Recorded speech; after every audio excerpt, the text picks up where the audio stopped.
സുഹൃത്തുക്കളെ, നമ്മളിപ്പോൾ ഉള്ളത് മലപ്പുറം ജില്ലയിലെ പുറത്തൂരാണ്. പുറത്തൂരിനടുത്തുള്ള പള്ളിക്കടവ് എന്നുള്ള മനോഹരമായ ഒരു ഗ്രാമത്തിലേക്കാണ് നമ്മൾ പോകുന്നത്.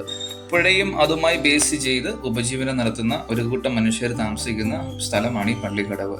ഈ പള്ളിക്കടവ് എന്ന് പറഞ്ഞു കഴിഞ്ഞാൽ മുമ്പ് ചമ്രവട്ടം പാലം വരുന്നതിന് മുമ്പ് പൊന്നാനി എന്നുള്ളൊരു ജംഗ് സിറ്റി ആയിട്ട് ഇവിടുത്തെ പുറത്തൂരിനെ കണക്ട് ചെയ്യുന്ന ഒരു കടവായിരുന്നു ഇത്. ആ പാലം വന്നതിന് ശേഷം ഇപ്പോൾ കടവൊന്നും ഇല്ല അവിടെ. എന്നാലും ആ സ്ഥലങ്ങളൊക്കെ അതുപോലെയൊക്കെ തന്നെ ആ കടവിൻ്റെ അവശേഷിപ്പുകളൊക്കെ ബാക്കി നമുക്ക് അവിടെ ചെന്ന് കഴിഞ്ഞാൽ കാണാൻ സാധിക്കും. പ്രകൃതിയാൽ വളരെ അനുഗ്രഹപ്രദമായിട്ടുള്ള ഒരു സ്ഥലമാണ് മലപ്പുറത്ത് ചെന്ന് കഴിഞ്ഞാൽ നമുക്ക് എല്ലാ തരം കാഴ്ചകളും കാണാൻ പറ്റും. അപ്പോൾ ഞങ്ങളിവിടെ ചെന്ന് കഴിഞ്ഞാൽ പള്ളിക്കടവ് ചെന്ന് കഴിഞ്ഞപ്പോൾ അവിടുത്തെ ഒരു ഭാരതപ്പുഴ പിന്നെ തിരൂര് പുഴ, ഇത് രണ്ടും കൂടെ ചേരുന്ന ഒരു സ്ഥലത്താണ് ഞങ്ങൾ നിൽക്കുന്നത്.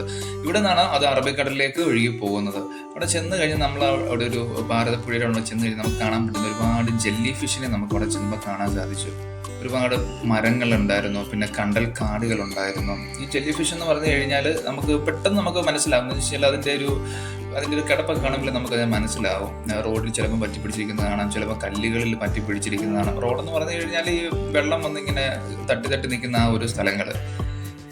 ഇപ്പോൾ ഈ ഫോട്ടോയിൽ കാണുന്ന ഒരു ജെല്ലി ഫിഷാണ്. ഇത് വെള്ളത്തിനകത്തൂടെ വന്ന് ഭിത്തിയിലോട്ട് ഇങ്ങനെ വന്ന് ഒട്ടിപ്പിടിച്ചിരിക്കുന്ന ഒരു കാഴ്ച നമുക്ക് കാണാൻ പറ്റുന്നത്. നല്ല രസമുള്ളതായിരുന്നു കാണുമ്പോൾ തന്നെ.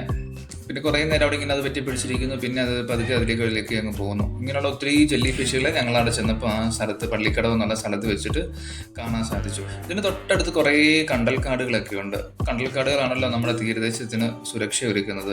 ഞാൻ നേരത്തെ പറഞ്ഞതുപോലെ ഇവിടെ വെച്ചിട്ടാണ് ഭാരതപ്പുഴയും തിരൂര് പുഴയും കൂടെ ഒരുമിച്ച് ചേർന്നിട്ട് ഇതാണ് നേരെ അറബിക്കടലിലോട്ട് പോയി ജോയിൻ ആകുന്നത്.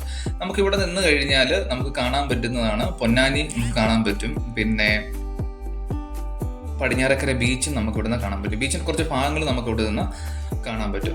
നല്ല രസമായിട്ടുള്ളൊരു പ്ലസൻ്റ് ആയിട്ടുള്ളൊരു സ്ഥലമാണ്. ഇപ്പോൾ എന്താണെന്ന് വെച്ചാൽ കുറച്ച് കാടൊക്കെ പിടിച്ച്, ഞങ്ങൾ കഴിഞ്ഞ പ്രാവശ്യം പോയപ്പോൾ കുറച്ചും കൂടെ നല്ലതായിരുന്നു. ഇപ്പം കുറച്ചും കൂടെ കാടൊക്കെ പിടിച്ച് അങ്ങനെ കിടക്കുകയാണ് സ്ഥലം.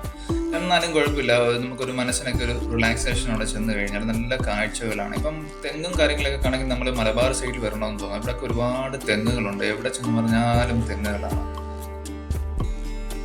പിന്നെ ഞാൻ നേരത്തെ പറഞ്ഞതുപോലെ ഈ ഇവിടുത്തെ ഗ്രാമവാസികളുടെ തൊഴിലെന്ന് പറഞ്ഞു കഴിഞ്ഞാൽ ഈ പുഴയുമായി ബേസ് ചെയ്തിട്ടായിരുന്നു. പുഴയും കടലും ഒക്കെ ആയിട്ട് ബേസ് ചെയ്തിട്ടാണ് ഇപ്പോഴും അവരുടെ തൊഴിലുകളും അവരുടെ ഉപജീവനമൊക്കെ.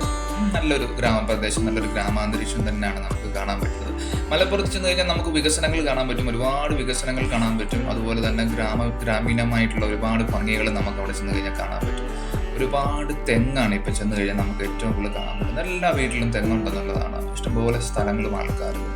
നല്ല പ്ലസൻ്റ് ആയിട്ടുള്ളൊരു ജീവിതമാണ് മലപ്പുറത്തെ ആൾക്കാരോടെ അവിടെ ജീവിക്കുന്നതെന്ന് തോന്നുന്നു. പുഴയും കായലും ഒക്കെ ആയിട്ട് ആകപ്പാടെ എന്താ പറയുക, നല്ലൊരു പ്രകൃതി ശരിക്കും അനുഗ്രഹിച്ച ഒരു സ്ഥലമാണ് കേരളത്തിലെ ഈ മലപ്പുറം.